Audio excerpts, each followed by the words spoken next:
दौसा विधायक दीनदयाल बैरवा दौसा कलेक्ट्रेट पहुंचे हैं और सीधी बात करते हैं। सर, आज कलेक्ट्रेट पहुंचे हो और ज्ञापन दिया है, क्या कुछ रीजन रहे हैं, किस बात को लेकर आपने ज्ञापन दिया है? अभी बुआई का समय चल रहा है। कई जगह बुआई हो गई, कई जगह बुआई होनी है। लोगों को खाद बीज जैसी समस्याओं से जूझना पड़ रहा है।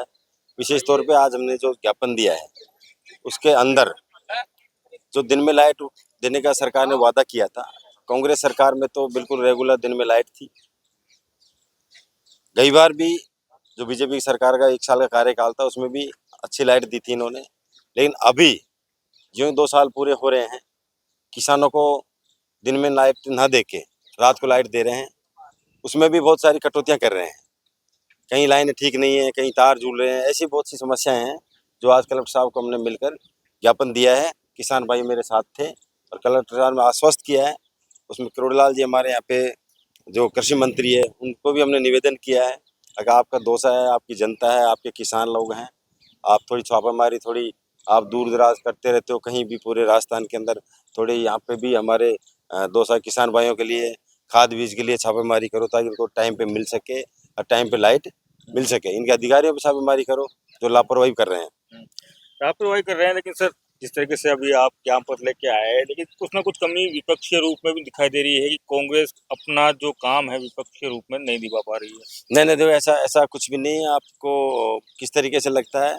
कांग्रेस तो बिल्कुल, मैं तो हर 15 दिन में 20 दिन में हमारे चाहे दौसा की समस्या हो, शहर की हो, चाहे गांव की हो, चाहे कोई सी भी समस्या हो, हर 20 दिन में 15 दिन में चाहे कानून व्यवस्था को लेकर हो, चाहे किसान भाइयों की हो, चाहे व्यापारियों की हो, सब चीज़ों को लेकर मैं हर 15-20 दिन के अंदर कलेक्टर साहब से, एसपी साहब से मैं बिल्कुल मिलता रहता हूँ और उनकी समस्या के लिए मैं समाधान की हर संभव कोशिश करता हूँ। सर, कोशिश करते हैं। मेरा सवाल ये था कि कहा जाता है कि दौसा में कांग्रेस का संगठन बड़ा मजबूत है, लेकिन जब विपक्ष का जो काम होता है या विपक्षी भूमिका नंबर आता है, जब संगठन दिखाई नहीं देता। आप भी अब 2-5 लोगों को लेकर आप खुद आए हो। देखो ऐसा था, हमने सडनली ही कल रात को तो हमने प्रोग्राम बनाया था। 2-3 पहले से हम 3-4 दिन से अंतर चुनाव में था। मैं खुद काफ़ी लोगों के फ़ोन आ रहे थे किसान भाइयों के जगह-जगह से पूरे क्षेत्र से, चाहे पचवारा क्षेत्र हो, चाहे लवाण क्षेत्र हो, चाहे सैंथल कुंडल हो। शहर में से भी कई लोगों के फ़ोन आए, कटौतियाँ ज़्यादा हो रही है, दिन में लाइट नहीं दे रहे हैं, रात में लाइट दे रहे हैं। तो ज्यों ही हम कल पहुँचे हैं और हम जो भी हमारे आनन-फानन में हमारे जो संगठन के जो भी किसान भाई है, इसमें किसान भाई हमारे साथ ज़्यादा हैं। किसान भाइयों को लेकर आया हूँ। कांग्रेस कार्यकर्ताओं को मैंने ज़्यादा इनवाइट नहीं किया। किसानों की समस्या थी तो मैं किसानों को लेकर साथ में निकला हूँ। 15, 20, 25 जो भी हमारे थे, वो जो भी समय के हिसाब से आगे हमने अवगत करा दिया है। तो ऐसा कुछ नहीं है। आज कोई पार्टी का कोई मुख्य वो उद्देश्य नहीं था हमारा। किसान भाइयों को इनवाइट किया था जो हमारे साथ किसान भाई मौजूद थे। मौजूद थे, आपने अंता उपचुनाव की चर्चा की, जाके आए हो, कैसा कुछ माहौल था उधर? ऐसा है, देखो अच्छा चुनाव है, कांग्रेस जीत की ओर अग्रसर है। कल भी हमारे बड़े नेता उसमें हमारे दौसा के सांसद मोरारलाल जी मीणा ने रोड शो में भाग लिया। आपके स्थानीय प्रत्याशी वहाँ पे जो प्रमोद जैन भाई थे, सीएम साहब थे, डोटासरा साहब, ये सब लोगों ने कल वहाँ पे प्रदर्शन किया है। अच्छा अच्छा रोड शो किया है और चुनाव कांग्रेस जीत रही है। लेकिन सर, अगर मैं प्रचार की बात करूँ तो बीजेपी की तरफ से खुद ex CM Vasundhara Raje, CM Bhajanlal Sharma, deputy CM वहाँ थे। कांग्रेस की तरफ से गोविंद सिंह डोटासरा, एक्स सीएम अशोक गहलोत, सचिन पायलट ने रोड शो कर लिया। तमाम नेता वहाँ पड़े हुए हैं, तो किस तरीके से त्रिकोणीय, फिर भी त्रिकोणीय क्यों लग रहा है? देखो मैं बताता हूँ आपको, मैं ये एकमात्र तो उपचुनाव है। 2 साल के बाद में, 1 साल बाद में तो जो लोकसभा की कैंडिडेटों के हिसाब से चुनाव हुआ था जिसमें हम एक दो की सीट निकाली।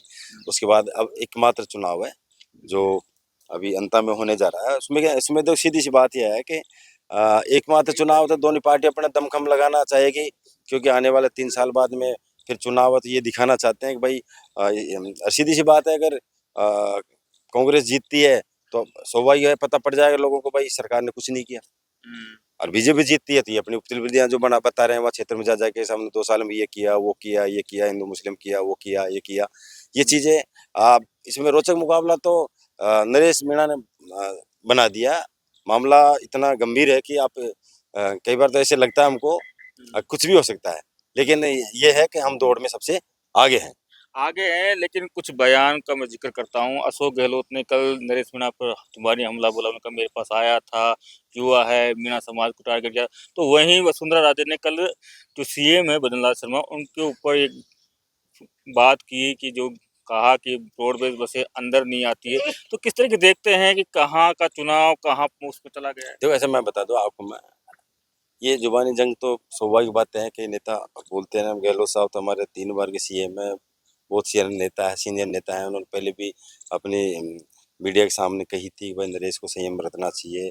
अच्छा मतलब युवा है, जोशीला है, अपने स्वभाव में बर्ताव करना चाहिए, ऐसी बात उन्होंने पहले बोली थी। कल चुनाव में उन्होंने ये चीज़ें चीज़ें बोली है।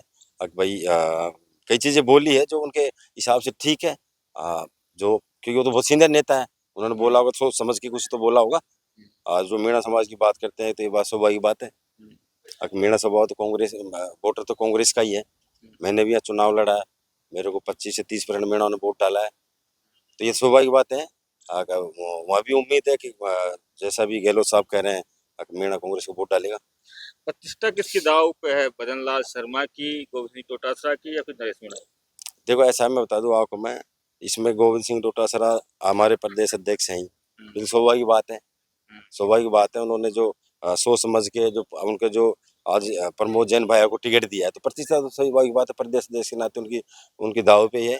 और उन्होंने जो दाव खेला है वो सही खेला है, उनके हिसाब से वो जो टिकट था वो ठीक ठाक उनके हिसाब से ठीक है। ठीक है, सचिन पायलट भी आए, उनके हाथ में लगी हुई थी, तो कहीं न कहीं कहा जा रहा है कि और कहा इसलिए जा रहा है कि नरेश मीणा ने अभी तक सचिन पायलट पे कोई जुबानी हमला नहीं बोला। देखो ऐसा मैं बता दूं आपको, मैं नरेश मीणा तो कुछ भी बोल सकता है, लेकिन रही बात सचिन पायलट की, सचिन पायलट का तो वो आदर करते हैं, सचिन पायलट का आदर करते हैं। सचिन पायलट की रैली के बारे में मीडिया से पूछा और उससे नरेश मीणा से, तो उन्होंने कहा ठीक है भाई, मैं तो उनका आदर करता हूँ, मैं उनका सम्मान करता हूँ। और सचिन पायलट का तो सीधा की बात है, स्टार है, उनको तो बहुत जरूरत थी वहाँ पे, उनको तो हाड़ौती में सचिन पायलट की बहुत जरूरत थी, और वो बिहार से एकदम चार्टर प्लान लेके आए और यहाँ रोड शो करके और अपना काम वो कर गए। लेकिन सर नरेश मीणा ने ये भी कहा कि मेरा तीसरा चुनाव हो गया है, 2 साल में वो तीसरा चुनाव लड़ रहे हैं कि अब की बार हार गए तो मेरा जो किताब का राजनीतिक पन्ना है वो बंद हो जाएगा, और आपके अच्छे मित्र बताए जाते हैं। देखो ऐसा, मेरी बात सुनो, राजनीति में पार्टी अलग जगह है, मित्रता अलग जगह है। मित्रता तो सब लोगों से है, हमारे बीजेपी के बहुत अच्छे हमारे कई लीडर हैं हमारे, जो हमारे मित्र हैं, लेकिन पार्टी पार्टी की जगह है। आ, नरेश मीणा ने जल्दबाजी तो करी है, जब उन्होंने कांग्रेस की बात करना चाह रहे थे, कांग्रेस से टिकट लेना चाह रहे थे, तो उनको स्वाभाविक बात थोड़ा सा वो थोड़ा वेट कर लेते तो थोड़ा ठीक रहता। लेकिन नया लड़का है, जोशीला है, तो एकदम थर्ड फ्रंट तो उन्होंने तैयार कर ही दिया वहाँ पे। कल आपने एक पोस्ट की थी जो होगा अच्छा होगा, तो ये अंतर चुनाव के लिए था कि दौसा में भी जिला अध्यक्ष का चुनाव हो रहा है उसके लिए था ये देखो ऐसा, मैं जब कहीं न कहीं मैं कोई पोस्ट करता हूँ तो उसके कई लोग अलग-अलग मायने मायने रखते हैं लोग। ये? जब भी मैंने कोई पोस्ट करता हूँ तो बहुत हम उसके मायने लिखते हैं। अब आप उसमें चाहे जिलाध्यक्ष का समझो, चाहे आप उसमें अंतर चुनाव का समझो, जो वो मैंने मेरे हिसाब से जो किया है, वो उसके कई मायने में कई कई अर्थ हैं उसमें, कई अर्थ हैं उसमें। तो कई जगह तो मिर्ची लग रही है, कई जगह तो मिर्ची लग रही है। अब यार ये क्या कहना चाहते हैं? लेकिन वो ये है कि वो 1-2 लाइन में ही बहुत कुछ कह डाला मैंने।